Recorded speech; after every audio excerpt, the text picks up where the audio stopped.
Gina. Welcome back to this month's cash envelope stuffing. This is for the month of August. And this month it's not just going to be cash envelope stuffing per subscriber request. It is going to be a little bit more in-depth look at my regular spending throughout the month, and we'll take a closer look at parts of my Every Dollar app. I am not going to disclose my whole app because, as you can imagine, that is just personal information, so I don't really want to put everything out there. But I did select some stuff that I can share with you, considering the fact that I haven't really been stuffing envelopes a lot. I mean, I am still keeping up with the savings, but I've been doing a lot through Capital One 360, so every month it's like I'm stuffing 2 envelopes, and I think that might get a little boring for you guys. So I think I can share a little bit more so that I have more content to deliver to you guys, so you can kind of see like what I'm putting my money towards in every month, what I'm finding important to spend my money on. So first, I am going to transfer money from my checking account to my Capital One 360 account, and I'm going to do that for my Christmas fund, my Christmas sinking fund for the end of this year, which is quickly arising. By the way, for next month, I'm upping my game for my Christmas fund. If you guys have been following me, you know I have a very large immediate family, so even when I buy for just my immediate family, there's a lot of people. So that I always, put a little bit more into for the sake of there's just so many people. So I'm transferring $43 into that account. Next, I'm actually going to withdraw from a couple of my envelopes. So one of which is my gift envelope, and I'm just going to be taking $5 from that. There was something in my Every Dollar app that I noticed I spent $5 on a gift for.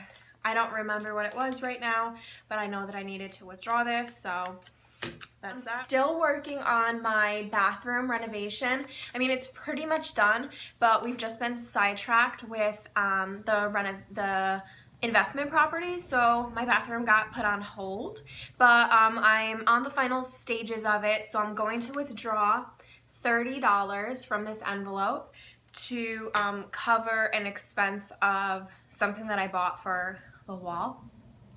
So I have $30 here. Okay, now I'm going to stuff my envelopes. Guys, wait for these envelopes. I've been on a new kick with calligraphy. Bam. How freaking cute.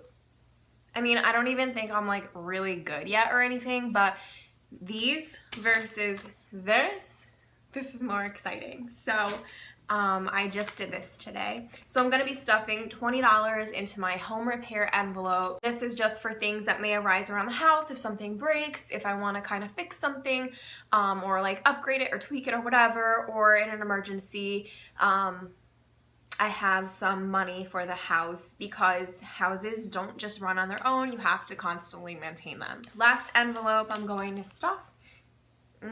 That's right. You see that calligraphy?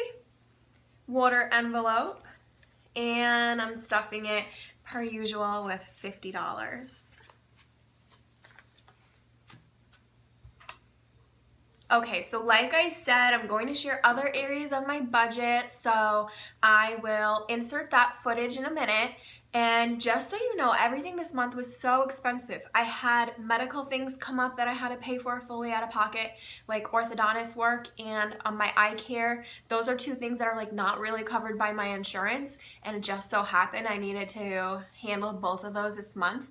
But luckily, this month I actually earned / was reimbursed more than double what I usually make in a month. So fortunately, I was able to cover everything that came up because I just got a lot of money this month due to grad school reimbursement, but I had to pay for another grad class anyway, so that kind of came in and went out. And I got some checks from my summer school program, so thankfully I was able to cover all these extra expenses. So most of my debt is in the form of student loans, as you can see here, and hopefully this month I'll be able to put $100 to that extra debt. My auto insurance went up this month. It was a one-time thing, so that won't be as high next month. Same with my cable. I just ran out of my 2-year contract, so that went up. I'm considering YouTube TV, and also my orthodontist, my eye doctor. So many other things cost a lot of money this month. Alright guys, so that's all for this month's budget video. I hope that you enjoyed more of an in-depth look at the things that I'm spending my money on. If you would like to see more videos like this one, or if you would like to see a video explaining a little bit more on Capital One 360, please go ahead and like this video and subscribe to my channel, because then that will give me good feedback that you're really digging on what I'm doing, so that'll be helpful. And if you're feeling social, go ahead and leave me a comment down below. I respond to pretty much all of them. And what I'm also going to do, guys, is I'm going to link my Instagram. The reason I'm doing Instagram now is because I love the Instagram stories. And there's a lot of the time when I have content that I would like to share with an audience of people to like help them out. Like, hey, I figured this out. Let me share it with you. But I don't have enough storage on my phone, because that's how I record all of my videos, or I just don't have the time to, you know, get ready and do a video. So the Instagram stories are so great, so I want to kind of try to do that. So if you'd like to, I'll have a link below as well of where you can follow me on Instagram. So that's all for this video. Once again, thank you for watching, and I'll see you in the next video. Bye guys.